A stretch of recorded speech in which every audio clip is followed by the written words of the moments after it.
Oi, top of the morning to you listeners. This is Behind the Bastards, a podcast by Robert O. Evans talking about the worst people in all of Irish history. Oh, chim chim chiroo. Bob's your uncle. Wooty tooty tie. That was my very racist Irish accent. Wow, it looks like the unsubscribe numbers for Ireland are huge for all this episode. 7 people in Ireland have stopped listening to our podcast. Wow. Okay, and now those 7 people have told another 7 people, and they have told another 7 people, and now and as a result, 21 people in Ireland hate it. Yeah, but our listenership in the UK has tripled. So. We do love the Irish, don't we? It's funny because when we took the break, I went outside and I had to water my plants because it's 90 in Portland today, and we needed to water them a second time. And most of what I'm growing is potatoes.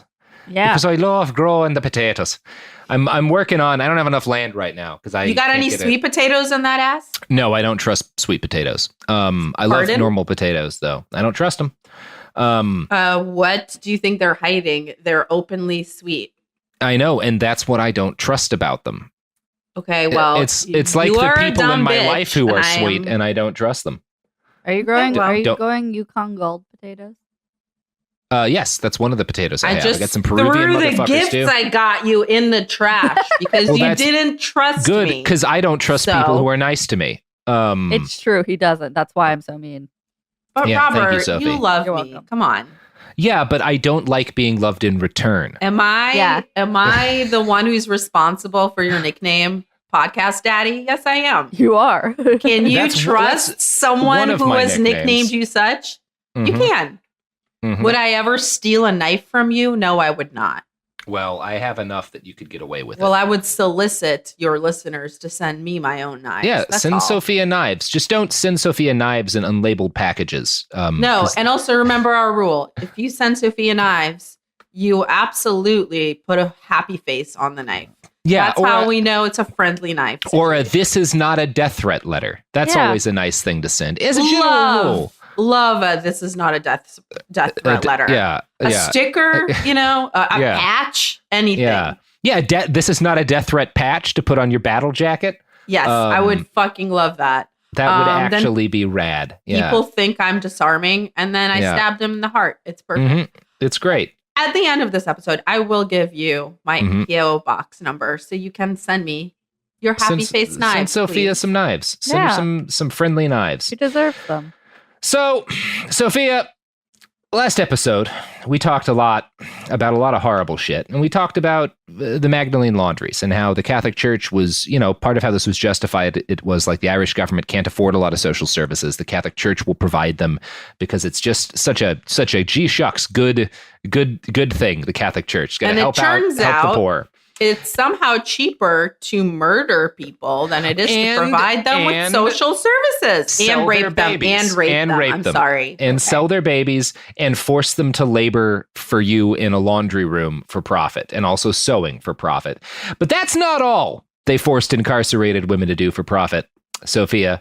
And that brings me to a real fun story. We're going to have a good time with this one. We're going to get it.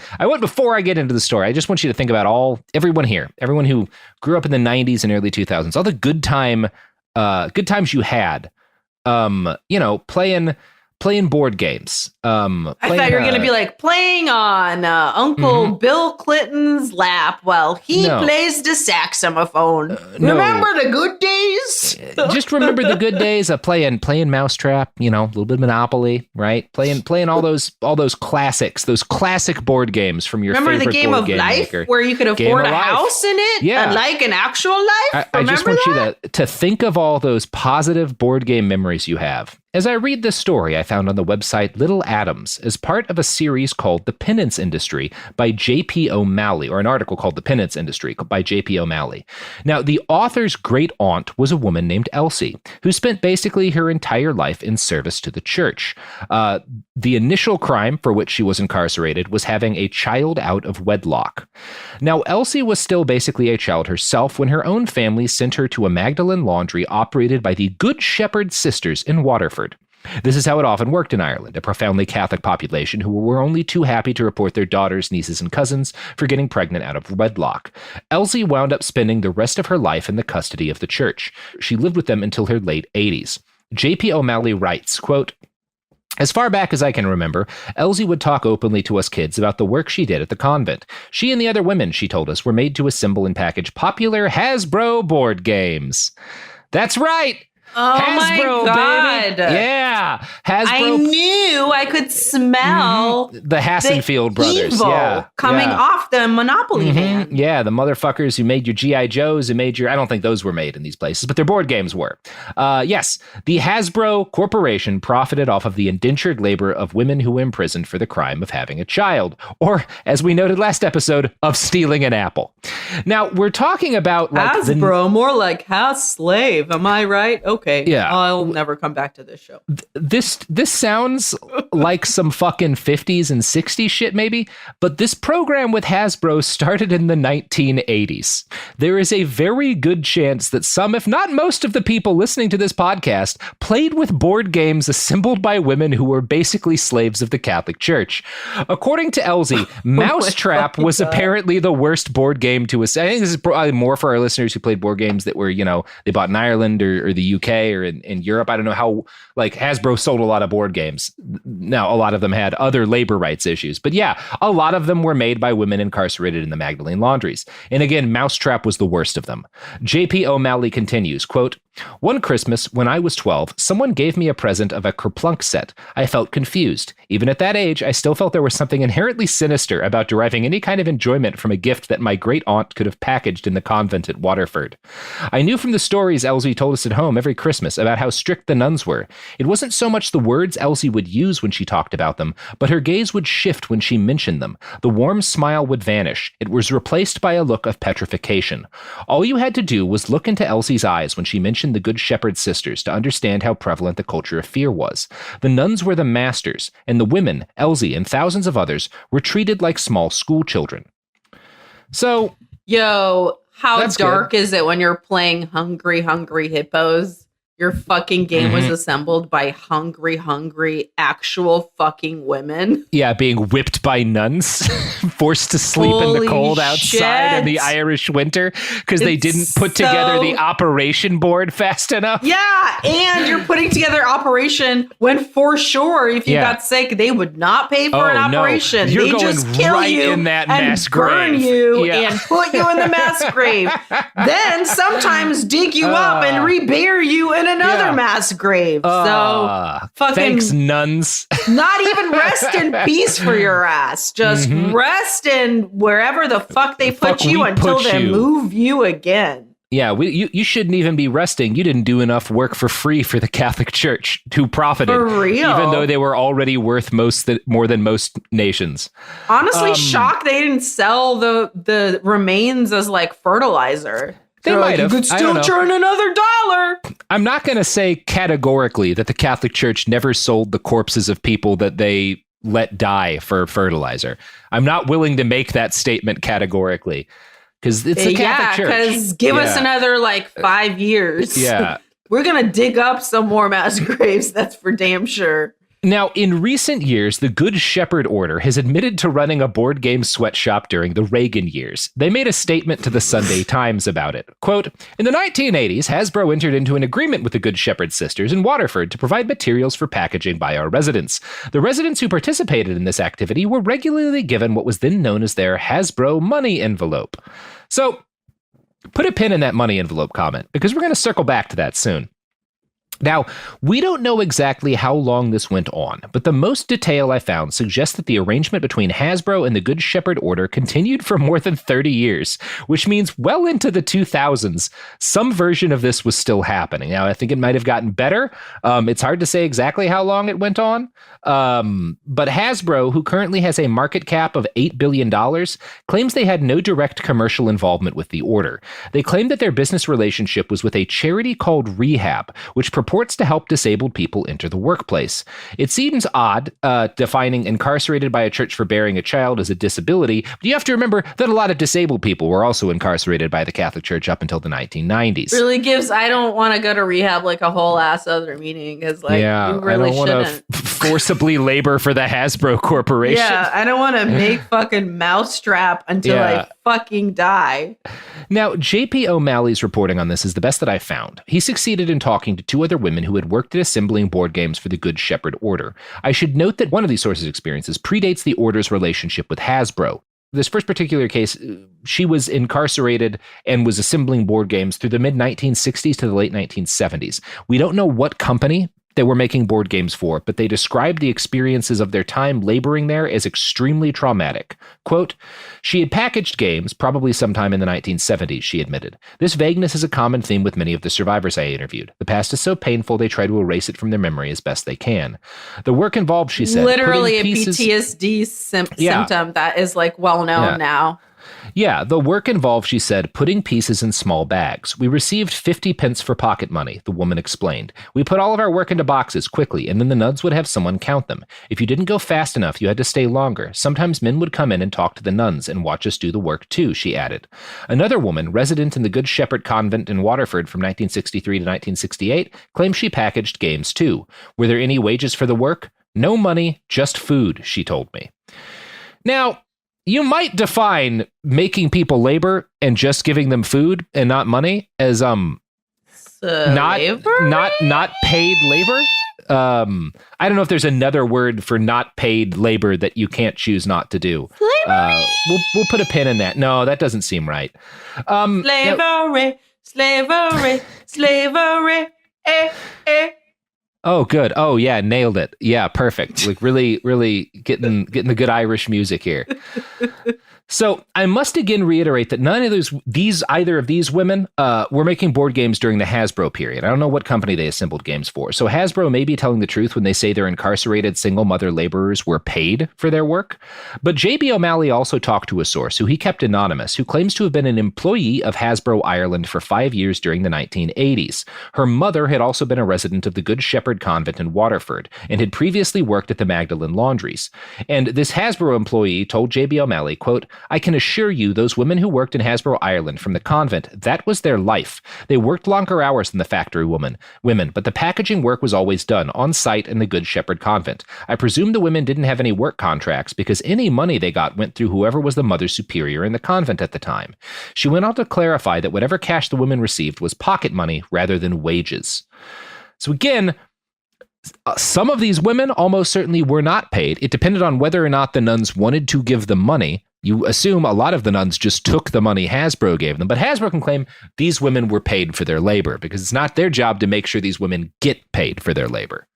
I love plausible deniability. Oh, baby, plausible deniability is the petrol that capitalism runs on. Oh, now, if you didn't ask us about the things you needed, why should we give them to you? Oh, wait, you did ask. It doesn't matter. We still won't. Yep. Corporations. That's for my upcoming musical, Corporation. Yeah. Oh, I'm excited for it. I love the tagline at the end. Mm-hmm. Yeah. And you actually execute the Pope on stage during that, if I'm not mistaken. I sure do. Mm-hmm. And then I hold up his head like Kathy Griffin did with Trump. And that is how I hope to get canceled. So fingers crossed. Fingers crossed. Then I'll start opening for Louis C.K. Because that's how cancellation works. You just start being a right-wing comedian. Oh yeah, no, I'm excited to. I hate that for you, just so you know. I hate it. I fucking hate it. It'll be amazing. Who else has been canceled? No one's been canceled. I'm gonna start working for Cosby. It's perfect. You're not gonna start working for. Oh my god. Yeah, it's gonna be a double act. Me and Bill Cosby, his rejuvenation tour, uncanceled with Bill Cosby is what we're gonna call it. You know who wasn't canceled was the Catholic Church. Or Hasbro. Hasbro also not canceled for any of this. Yes, want to keep reading Barely your known. script? Sir? Yeah, now this was controversial. The unpaid labor forcibly managed by nuns was controversial among regular Hasbro Ireland employees because around the same time, the company laid off a number of full-time workers. The basic allegation is that Hasbro fired salaried employees to pay women being abused by the church pennies to do the same work. So basically, they fired people getting fair wages and quote unquote hired incarcerated women and then bribed the nuns to force them to work, is the allegation. I'm sure Hasbro would say, we paid the nuns through this company a fair rate for the work. And what happened after that, if the nuns mistreated them, we couldn't have known. But also, how fucked up when someone else makes you a scab. Yeah. Like, you don't even have a choice. You don't even know you're scabbing. Yeah. You're like getting like fucking DP'd by fucking... like truly by like Hasbro capitalism. In the Catholic Church. Yeah, you're double like this teaming you. Yeah, that's fucking that's so fucked up. Everything's already so terrible for you. And again, as a matter of like legal shit, we can't confirm or deny that Hasbro themselves did anything improper or knew about any improper working conditions. The fact that women weren't being paid, they may have dotted their legal I's and crossed their legal T's. But I should note, while making this caveat, that in 2009, The Guardian reported on the fact that Hasbro has repeatedly been charged with human rights violations due to its inhumane factories in China. So, not out of the question either. Think about it. We're not saying anything, but think about it. Yeah, so I can't say to a point of certainty that the Hassenfeld Brothers Toy Company knowingly and with great malice aforethought took advantage of a system of indentured servitude to force abused women to labor in board game making sweatshops well into the 21st century. But I can say, maybe they did. So, yeah. Over here playing Hasbro, hungry single mothers. If you want to support the pod, we'll take your money, Hasbro. We'll take your money, but only in the form of a Bearcat armored vehicle. Come on, Hasbro. Send me an armored vehicle and all is forgiven. Well, I feel like there's a lot more ways they could actually make it up to us. It doesn't just have to be an armored vehicle. Oh, that's the only thing that'll work for me. But I'll do it for anybody. Like if the British government wants to have me stop shitting on their terrible genocidal empire, send me a Saracen armored vehicle. We can make a deal. We do like a yes and where like that's the minimum, but then we want other shit too. Oh yeah, I mean I'll try to negotiate up if I can. Maybe get 2 Saracens. Maybe get a leopard. I think you need to tank, get not off the animal. the armored vehicle train. Once you get one armored vehicle, I think you're all set. I will stop talking shit about Tsarist Russia if they send me an armored train like the Tsar had. So that is the train that I will get off trains, on. Absolutely. So I will take that amendment. Hell yeah. Armored trains. Great. Look, you can buy behind the bastards, but it's going to cost you armored vehicles. When I worked at YouTube, really quickly, I just want to say, really quickly, I just want to say that when I worked for YouTube and I had to like sort and rate YouTube videos, I mean, when I worked for Google and I had to do that for YouTube videos, one of the things that was so popular for Russian YouTube was videos of trains. And it's just the camera steady and it's just the train going by for 12 minutes. And I have to say, it was one of the most soothing times of my day when I'd have to watch a 12-minute train video. Oh, yeah. Anyway, that's it. Yeah, trains are nice because absolutely no one was ever worked to death in huge numbers to allow them to exist. That's the best thing about trains. That's what's great about them. No one ever died for trains. No guilt. Now, if you'll excuse me, I'm going to take a big sip of coffee and open my book of Chinese American history. It's AAPI month is over. What's happening? You can go ahead and just forget about that now. So perfect. You know who won't force thousands of laborers to work to death building train tracks in inhumane conditions? These goods and services. Unless it's literally any train company, in which case they did. Anyway. Sorry about it. Other than Amtrak, I don't think Amtrak did. Probably not, right? Amtrak's fine. Ads.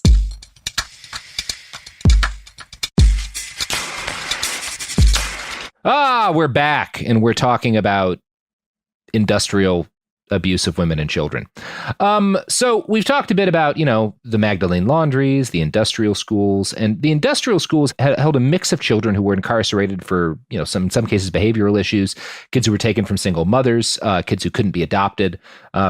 the lucky kids got sent off to parents in foreign countries, mostly the United States, in a business that was very lucrative for the Catholic Church, and is distinct from child trafficking for reasons that are unclear to me.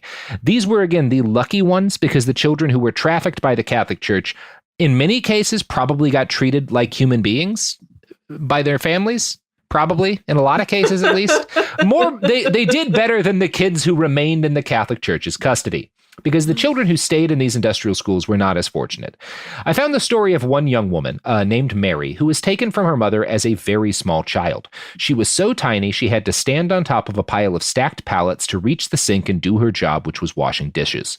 Which was washing sanitary napkins. That was the job they gave her. Jesus Christ. Yeah. Now, because Mary was a sinner... At least let her get her fucking period before you make her wash period shit. She probably thought it was just a bunch of women dying from their fucking vaginas every month. There were a bunch of women dying, so that makes it better. It's true. Not for the reason she thought, but... So the nuns did not respect Mary enough to refer to her by her name because she was a criminal. So like all the other girls in the industrial school, she was given a number. Hers was 1346. Again, these are nuns. These are nuns doing this. She was beaten regularly for misbehaving. The worst beating she could recall, when she was interviewed by the BBC, was the time when she and another girl asked an older child who had just been put in the institution what it was like to go to school. A nun overheard. They were told to go back to work. Later that night, Mary and the other girl who had dared to ask about school were called in by the nun and beaten with a stick and a leather strap. Quote, "She lashed at me and told me, 'You're not to talk to people.'" Now, some days, Mary would be sent to work on a farm for the day. She was not fed on those days, and she was so hungry that she would often sneak chicken feed.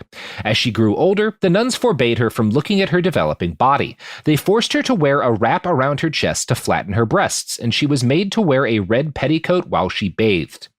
As we've noted several times already, the mortality rate in these schools was extremely high. The most credible estimates suggest at least 9,000 children died in Catholic Church facilities as a result of neglect over the course of the 20th century. This is a mortality rate of roughly 15% of all children brought into the system. While a number of these deaths occurred at industrial schools and the Magdalene laundries, the deadliest of the church-run institutions during this period were probably the mother and baby homes. These are where single mothers were put while pregnant, and while their infants were too young to be separated from them, until the babies were old enough to be adopted off or sent to another institution. The very worst of these facilities, in the County Cork, reported that 75% of the children there died before their first birthday. This is in 1943. 75% of the kids in this facility die before they're 1, which is, if you were just shooting at children, you would have a lower death rate than that. Like, those are some Einsatzgruppen numbers. Like, Jesus Christ. Yeah, those stats are not. You have to try to kill babies to hit 75%. I'm going to quote from Reuters here. Anonymous testimony from residents compared the institutions to prisons, where they were verbally abused by nuns as sinners and spawn of Satan. Women suffered through traumatic labors without any pain relief. One recalled women screaming, a woman who had lost her mind in a room with small white coffins. So that's good. Oh my God. Lost her mind in a room of small white coffins? Yeah, just surrounded by baby corpses, you know. A cool new nightmare. Chill as hell, me. not a Holy cell phone shit. in sight, living life, you know.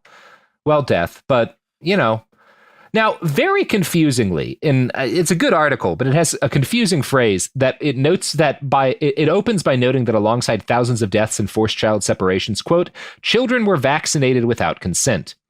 This doesn't seem like it belongs with the rest of that, because who would consider vaccinating a child, with or without consent, on the same plane as murdering children? Well, don't worry.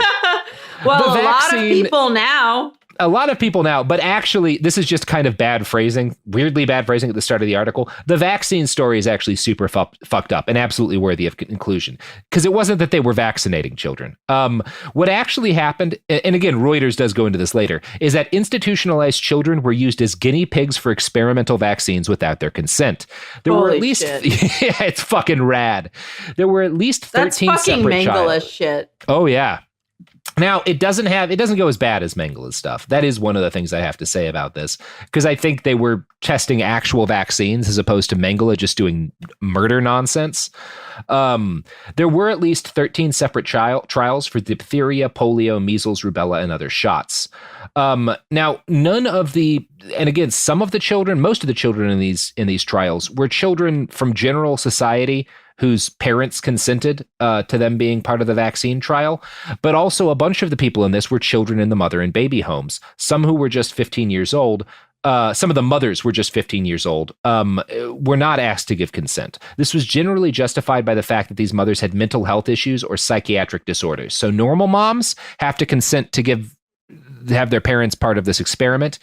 The children, mothers in the mother and baby homes don't need to be asked for consent because they have mental problems, according to the nuns who are beating them. Now, again, according to the nuns who are beating them, because an incredible sentence. We don't know if any of these women were diagnosed by an actual doctor who had any kind of credibility to have any kind of psychiatric issues. Not that would have made it okay. I'm just making the point that these diagnoses seem to have been just handed out by nuns and priests, a large number of whom were child molesters. So documentation on these trials is notoriously sketchy, but just based on what I've sniffed around, it has a definite whiff of shit being covered up. That said, there is no hard evidence of any serious harms due to these tests. There is one case of a child from one of these homes who died of cardiac and respiratory failure 2 weeks after receiving a vaccine. The commission that investigated this said that the death did not appear to have been linked to the vaccines. And again, these facilities are killing babies left and right, so there's a good chance that the baby died just because of other mistreatment. And yeah, it's cool. It's really cool. So again, as I noted, about 43,000 children in total took part in these trials. Most of them were from the general population, and their parents were reached out to for consent, and that consent was documented. This was not the case of children from the mother and baby homes. I'm going to quote from the Irish Examiner here. The commission noted, and this is an investigation later, noted that Dr. Hanley, who did the vaccine tests, emphasized the importance of obtaining written consent prior to treatment and provided a breakdown of the number of consent forms returned in each school. No child was immunized unless a written parental consent form was produced. However, Dr. Hanley made no mention of consent, written or otherwise, in respect to institutional children. So again, why would you give a shit? Obviously, consent matters, unless you're one of these kids that the Catholic Church owns. Then who cares? It's good. It's great shit. It's pretty dope. Now, one of the articles I found on this noted that in the 40s and 50s, it was common across Europe and the United States to use institutionalized children as guinea pigs for vaccine trials. In the US and Canada, this often meant indigenous children who had been separated by their families forcibly to be de-Indianized. This is not the story we're telling today, but it's worth mentioning that happened. We've talked about the residential schools before. This is a thing that happens outside of Ireland to children who are forcibly incarcerated in institutions with similar death tolls to these homes in Ireland. And a lot of times in the US and Canada, it's indigenous kids. And yeah, it's interesting that because of how fucked up this story is, the part where we're talking about using child slaves as medical guinea pigs is the least dark part of the story. This has the least body count of anything we're talking about, including probably Hasbro. But now it's time to go back to the dead babies, specifically the mass graves of dead babies. Now, thank God. I really was wondering if you even invited me for a reason. And you texted me the other day saying, Robert, my hands are shaking. I haven't talked about mass graves of dead children in months. What do we got? I got to get a fix. That's what I said. And I showed you my dead baby track marks. And I was like, look, yep. I got to get back in the game. You know? I got the need for dead babies. I gotta chase the dead baby dragon. You gotta chase the dragon. The dragon is a baby's corpse. Of course. Yeah. Now, the most infamous mass child grave covered up by the Catholic Church in Ireland is probably the one at St. Mary's in the village of Tuam, which is colloquially known as the Home. This was a child and mother home run by the Bon Secours nuns from 1925 to 1961. In 1961, the home closed down and its child inmates were sent to nearby industrial schools. The building was bulldozed and low-income housing was put up on its site. In 1975, 2 children were playing on the former site of the home. They found several concrete slabs loosely covering a hollow. Being young boys, they moved the slabs and discovered a hole underneath it. They crawled inside and realized, to their horror, that it was, quote, full of skeletons of children. Oh my God. Oh my God. Good shit right there. Seems like the kind of thing where your mom's like, okay, can you not do this shit you've been doing? Can you not go out? Can you not like go into caves that you should See, Seamus, you go fucking around in caves and you're going to find dead babies. And then you go in the cave and you find literal skeletons of other children.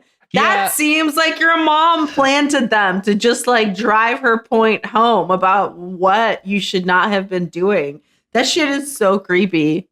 Yeah, it might be one of those things where, like, as a child, you decide to stop exploring after that. Like, you know. Yeah, no fucking shit. You just sit in your room and become a fucking indoor kid, like, immediately. Yeah. You're like, I like computers now. I don't know what to tell I'm going you. to learn how to code. I can't go outside anymore. It's full of skeletons. It's full of dead children out there, and I cannot. So, these boys find a hole full of baby skeletons, and they go home to tell their families. Now, the church immediately gets involved here, and they do what they do best, which is hush things up. A priest does a mass at the burial site, and the grave was covered again, more permanently this time. There was no investigation into what had happened or who was buried there. But the people of Tuam didn't forget. From the journal.ie, quote, a local couple began to take care of the small patch of land, erecting a grotto in the corner and maintaining it for 35 years, trimming the grass and planting flowers. Stories continued to spread about the bodies and the institution that put them there. Similar stories spread all around Ireland, dipping into the cultural unconsciousness like taproots into soil. Now, in 1976, the year after these kids find this mass grave, a pair of journalists from the Irish Times start making inquiries about the still ongoing programs like the industrial schools and the Magdalen laundries. One of the journalists who started this investigation was inspired to do so because her husband, a psychiatrist, had a young female patient who became hysterical the moment a nun entered the ward. This psychiatrist was savvy enough to be like, she starts screaming and freaking out the instant a nun walks in. There might be something here. Perhaps I should tell my journalist wife to look into this. I love that that's like sadly like our lowest like expectation of anyone. The bar is so low. We're like, I don't know. I mean, kudos to he didn't have to do this. Should I have let it go? He didn't have to be like, this probably should be looked into a little bit. She's shrieking in agony at the sight of a nun. This might deserve an investigation. So he starts talking first before he goes to his wife. He starts talking to this young woman who's become hysterical at the sight of a nun. And he starts asking her like, why? And she, in his words, persistently described witnessing the savage, bloody beating of a little girl at the orphanage she was sent to. This girl eventually disappeared, and she believed the girl had been killed and buried in a mass grave after being beaten to death by the nuns. From the Irish Times, quote, by chance, my friend Mavis, also a journalist, this is the other journalist in this team, had a young woman from the same place living with her, waiting for the birth of a baby. At 16, like all the girls, she'd been sent away to work as a domestic, utterly ignorant of the world and vulnerable to male predation. She told Mavis about horrifying cruelty and deprivation at this institution, by then closed. It was often described as one of the good schools. Gradually, we discovered the context, that Ireland had been infested with these places, all run by religious orders. We learned that some still existed, and that they operated with state funding through the Department of Education under the 1908 Act's regulations. They were designed to protect, feed, clothe, and educate children in state care. So these two journalists set out to investigate the scope of what was going on in these facilities. They made requests to the Department of Education to find examples of children's diet plans and punishments that had been recorded, because the 1908 Child Protected Law had mandated you have to, if you're running one of these facilities, you have to document what you're feeding these kids, and you have to document how you're punishing them so we know if you're violating human rights or not. So they go to the Department of Education and they go with these facilities they'd heard stories from and say, what were these kids being fed? How were they being punished? The documentation is legally required to exist. And the Department of Education's like, oh, I'm sorry, there's no available documentation. Which, as a journalist, So these journalists, who are great journalists, ask next for records of children sent out to work from the age of 10 on. They were told that these reports did not exist. They were asked by what process it was decided that girls would be sent to labor in the Magdalen laundries. They were told by a representative of the Department of Education, oh, we'd better not delve into that terrain. So I also feel like, yeah. I mean, I guess the Nazis kept kind of good records, but like, well, they did try to burn them all, but yes, for a while. end. Yeah. But I'm just saying, like, overall, we shouldn't really expect the perpetrator to have great like record of their crimes. I mean, like sometimes, but generally when they know shit's about to like hit the fan, they're like, better make sure this doesn't exist. So it's kind of fun when people just like turn to a bad people and they're like, hey, could you give us evidence of you being bad? And they're like, no, sorry, somehow that evidence is gone. Yeah. It's like, well, yeah. Yeah. Yeah, so the government stonewalling forced these women to dig, and they uncovered a bunch of horrifying shit, including the fact that in 1943, 35 children had died in a fire at an industrial school in Cavan. Now, they found transcripts from an inquiry into the fire that showed the government closing ranks to protect the nuns. Over and over again, they found a, quote, absence of accountability and casual law breaking at these facilities. They got documentary evidence of the late Minister of Education, Brian Linehan, concurring with a Reverend Mother's demand that a girl be illegally imprisoned in an institution. So again, the government is entirely complicit in this. These reporters started working on a book about their findings, and they were heavily discouraged by basically everyone they knew. Here's a quote from them describing the reaction they got from most people. "It'll upset the good sisters. What's the point? Everything's different now." So again, it wasn't... Again, it was the 80s when the Hasbro company was using these women's labor.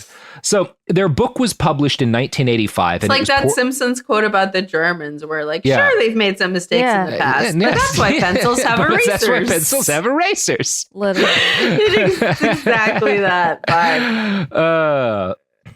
You know what else has erasers? You know what? We can't promise that. But... Yeah. Probably these goods and services don't need erasers. Mark. These goods and services, I will say at least a 70% chance were not complicit in covering up crimes against humanity. Buy them. That's the Behind the Bastards guarantee. Guarantee. Buy them. All right. Products.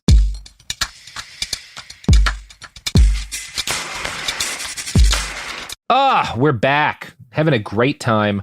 So, these reporters published their book in 1985. It is poorly reviewed, slammed by everyone as an unfair and unhinged attack on the noble nuns and priests doing difficult work. We, of course, now know that every word of it was true. And it's probably worth drawing a line between how this book gets slammed by people and what happens to Sinead O'Connor when she tears up a picture of the Pope on Saturday Night Live.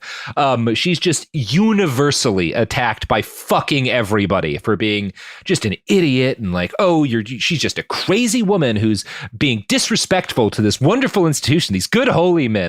And now we know that every single pope who's ever been the pope has been complicit, openly complicit in covering up the mass rape and murder of children. Every single one of them, not one excluded, including the popes you like. Fuck them all. Fuck the Pope is the motto of the Behind the Bastards show. Guy in St. Petersburg who shot John Paul II, not on the wrong side of things. That's my stance on shooting John Paul II. Also, there is some sort of wildly crazy mental gymnastics that you have to do to like be like an incredibly rich and closed city and wear like incredibly rich like fabrics and all this fucking shit when your whole thing is to be like humble and whatever, but you're tended to every second of your day as just like the mental gymnastics you must do as a quote unquote representative of God. To make that make sense is I'm like, all right, okay, go for it, Simone fucking Biles. I'm a humble servant of the Lord who happens to live in his own independent nations with billions of dollars in gold and riches buried secretly beneath it, guarded by Swiss mercenaries. What is the problem with that? How does that not say humble servant of God to you? For real, you live... Is it the Swiss mercenaries? It's the Swiss mercenaries, isn't it? You truly live in some shit that sounds like a fairy tale. And at no point you're like, is this something I'm perpetuating that is precisely against what I pretend God is? Maybe I should take a knee and fucking renounce all this bullshit. Oh, wait, no? Okay, cool. I'll just riding around in my weird bulletproof Pope mobile. A fun thing to do with the high up leadership of the Catholic Church. I'm not saying this about necessarily every single priest, because there are definitely parishes and stuff where there weren't molestation. And as we've talked about in our episodes in the School of the Americas, there were heroic Catholic priests and nuns who fought against these right-wing death squads and acts of genocide in places like Guatemala. And I don't mean to, like, I'm not saying every single Catholic Church official is complicit in this, but everyone at the highest level leadership of the church absolutely is. Everyone who is running the Vatican, every pope knows about this shit and is complicit in covering up. And every year we get more evidence of that. Every high level Catholic official is a part of not just this, but the mass child molestation. Every single one of them. And if you start to come up with defenses for them, replace the word Catholic Church with Nazi Germany and see if those defenses sound like things that defenders of the Wehrmacht say when they're trying to claim that there were large chunks of the Nazis who weren't complicit in the genocide. It's the same shit. And also, if they ran the Catholic Church, they were part of it. And also Catholics were part of that's a complete the actual Holocaust and genocide that is part of World War II. So in fairness, though, it doesn't matter how you slice it. You have to separate the church in Rome from the Catholic Church, large parts of the Catholic Church in Germany, who were a big part of the resistance to Hitler. And in fact, the three groups that Reinhard Heydrich, the architect of the Holocaust, targeted in Germany were activist clerics, which were Catholic priests that were anti-Nazi, the Jews, obviously, and Freemasons. So I don't want to again, outside of Germany. Yeah, but yes, with the Catholic, the Pope at that point, there's a bunch of fucked up shit you can say. Yes. I never want to be the Catholic. The part of the problem when you're trying to condemn the Catholic Church is inevitably people will be like, well, what about this heroic priest who gave his life protecting? It's like, yes, I'm not saying he helped cover up mass child rape. I'm talking about the popes. I'm talking about the bishops. I'm talking about the people in charge of We're the whole talking about the organization itself and the way it conducted itself. Yes, and that is equivalent to a lot of other organizations. We don't say every Israeli person, every Jewish person or whatever. Just like when we talk about U.S. war crimes, I'm not saying that your uncle who was drafted at age 18 is responsible for the deployment of Agent Orange on the jungles of Vietnam. In a lot of ways, he's a victim too. But it's the organization. Everyone running the organization of the Catholic Church is complicit in this. And that's cool and good, Sofiya. It's not. It's bad. I think it's incredibly devastating, and I'm glad I started drinking. Yeah, it's a good time to be drinking. 2021, just the whole year. So a big part of the reason why the horrors of this system are now widely known has to do with a single woman from the village of Tuam, and not to wash out those brave journalists who did the important work of documenting this, but that got kind of covered up in the 80s. Tuam is, again, where that child mass grave was uncovered, and this woman's name is Catherine Corliss. She grew up hearing the whispered stories about that mass grave, which had been so efficiently hushed up and covered up by the church. She started to investigate in the early aughts, and I'm going to quote from the journal.ie here. Corliss works on her family farm. She didn't have an academic institution behind her. Instead, she worked on it in her spare time. On a rainy day, I'd really get down to it and go to work in the library, she said. She initially tried to contact the Bon Secours sisters at their Cork headquarters and was told that they no longer had files or information about the home. She tried the Western Health Board, who told her there was no information available. When she tried to access information from Galway County Council, she says she was told that she wasn't allowed because she didn't have a university degree. That's exactly what I was told. I couldn't look at the records. But the council would let her look at the information about the housing estate which had been built over the ruins of the old home. And from this information about the housing estate, she was able to piece together data about the original site. She eventually hit upon the idea of going to the registry office in Galway to get death certificates for every child who had perished at the home. Her contact at the office called her a week later and said, "Do you really want all these death certificates? Because you're going to be charged for each of them, and there's a fuckload of them." Corliss was charged €4 for each death certificate she requested. Between 2011, when she started requesting them, and 2013, she came up with 796 deaths. They ranged from newborns to 9-year-old children. The death certificates gave causes ranging from malnutrition, neglect, measles, tuberculosis, and pneumonia. The number of deaths and the time the home was operational mean that one child died there every 15 days. By overlaying a map of the site as it looks today with plans for the old building, she realized that the mass grave discovered in 1975 had been built in the old location of the home's sewage tank. So when they demolished the building, they stuck all the corpses in the sewage tank. That's good. Very respectful. Life matters. Catholic Church, famed advocates of the sanctity of human life. Rest in sewage, tiny rest in babies. This literal shit pit, you babies that we didn't feed. It was the mass graves at Tuam that finally sparked widespread public outrage over what the church had been doing in Ireland for decades. This is not to say that the crimes of the residential school system were unknown prior to that point. There were obviously a lot of stories coming in. That book had been written in 1985. There were stories of sexual abuse. There were stories of brutal punishment that had come out. Sinead O'Connor had done her thing. And in 2001, which is like a decade before she starts finding these death certificates, the Catholic Church had agreed to put 100 million euros into a special state fund for victims of abuse. Now, this was not because they recognized they'd done bad and wanted to make it right. This was because in 2001, they were finally starting to get evidence out about all of the well-documented rapes that Catholic priests had carried out. And so as part of this agreement about hushing up the rapes, the church puts 100 million into a fund, and they say, we're also saying this fund is going to go to people who were abused in our residential schools because they're going to start suing in a few years. And in order to receive these funds, they have to be barred from suing the church directly. This is an agreement they make with the Irish government. Is the Irish government's like, you guys were raping a lot of kids. You need to do something about this. And they're like, okay, here's 100 million. Also, people are going to try to sue us for the other horrible shit we did. Make sure that if they take money from this fund, they agree to not sue us. That's fucking cool, right? Good shit, Catholic Church. Now, the part of the legal requirements around the funds ensured that only victims of sexual abuse and not physical abuse could receive funds. So we talked earlier about one of the women whose story inspired those journalists to start their investigation, watched a little girl get beaten to death by nuns. If that girl had survived, she wouldn't have gotten any money. She wouldn't have been, because she didn't get raped, right? Again, holy fuck. Good shit from the Catholic Church. Real nice to be able to quantify abuse like that. Now, the fact that they tried to lock all this down and put the funding out in 2001 was very savvy of the church, because, of course, they were well aware that as the stories of mass child sex abuse by priests had broken containment, so too would the whole story of the industrial schools, the Magdalene laundries, and the mother and baby homes. By making a deal in 2001, they protected themselves from the fallout when, in 2013, a comprehensive government report on the horrors of the industrial school system was finally released. 2013 is the year when the Irish president, or whatever, Enda Kenny, apologized for the state's role in the horrors. Church representatives also came out and expressed their horror at how bad the things they'd done were.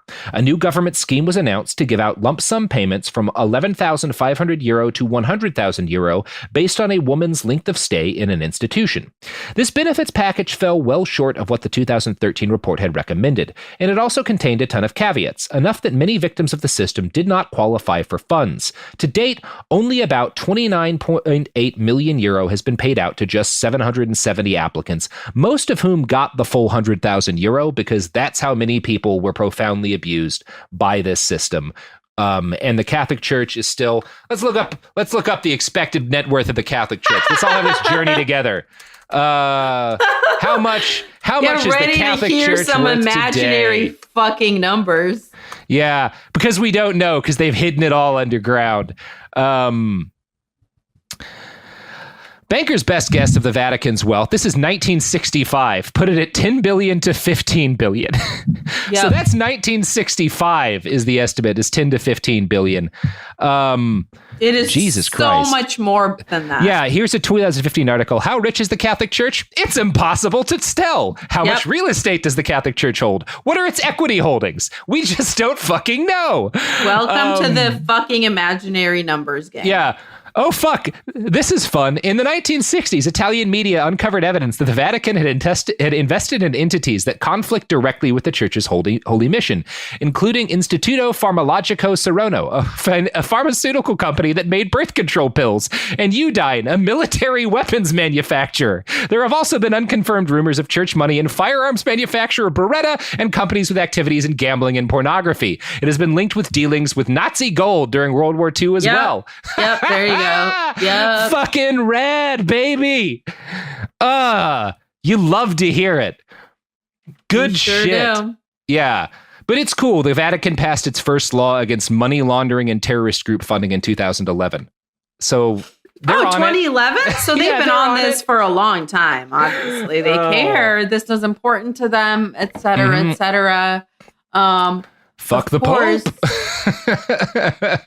Hypocrisy pays, baby. Yeah, it does. It does. I don't know. This has been a profoundly anti-Catholic article or episode of my podcast. Yo, if I ever start being against like shit that is like profoundly immoral, will you just like come to my house with your many knives and machetes and just fucking murder me? Yeah, let's I'll do even it. leave a note that says that's what I wanted. Because like, holy fuck. Yep. You know what isn't holy fuck? Are these goods and services? No, murder, it's suicide pact related. It's your plugs. Your plugs. Your plugs, Sofiya. Your beautiful, perfect plugs. If you want to be murder suicided by my comedy. There we go. It's the smooth transition Robert Evans show is known for. Y'all should get my stand-up album. Smooth as a dead baby's head because it never got enough nutrition in order to grow hair. And then it was buried in a mass grave along with 795 other babies. You know what's the opposite of a soft spot? Is my comedy. It's hard as fuck. All right. It is hard as fuck. You should download my album. You should buy it. It's called Father's Day. It was number one on iTunes. You can get it wherever you buy albums, but also SofiaAlexandra.com. And you should check out my other two podcasts, 420 Day Fiancé with Miles Gray of the Daily Zeitgeist, where we talk about 90 Day Fiancé, and Private Parts Unknown, where me and Courtney talk about love and sexuality around the world, and we just went to Belize. So, check it. Yeah, Belize, a place where nothing bad was ever done by colonial powers. Yes, that is true. And it is in no way completely devastated by the lack of tourism because of COVID. Because in no way is 40% of their GDP from the aforementioned tourism. Yep. I'm sad. Okay. Bye.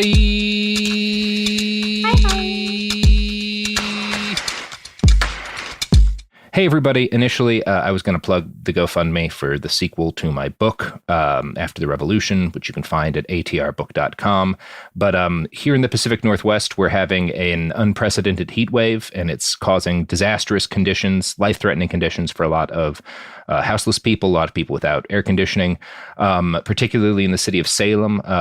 Activists everywhere have been kind of gathering to try and mitigate, set up cooling stations, hand out cold drinks, do things to help people get their temperature down. I want to try and raise funds for the Free Fridge of Salem, which are doing cooling stations in the capital of Oregon, Salem. So if you go to Venmo at Free Fridge Salem, that's Venmo at Free Fridge Salem, and send them a couple of bucks, they could really use it. Local government has destroyed a number, like police particularly have destroyed a number of water and cooling stations they've set out. It's, we're not going to be in triple digit heats for the next couple of days after I'm recording this on Monday, but it's still going to be very hot. People still need this. So please Venmo at Free Fridge Salem if you have the wherewithal and the financial resources to do so. One more time, the Venmo is at Free Fridge Salem.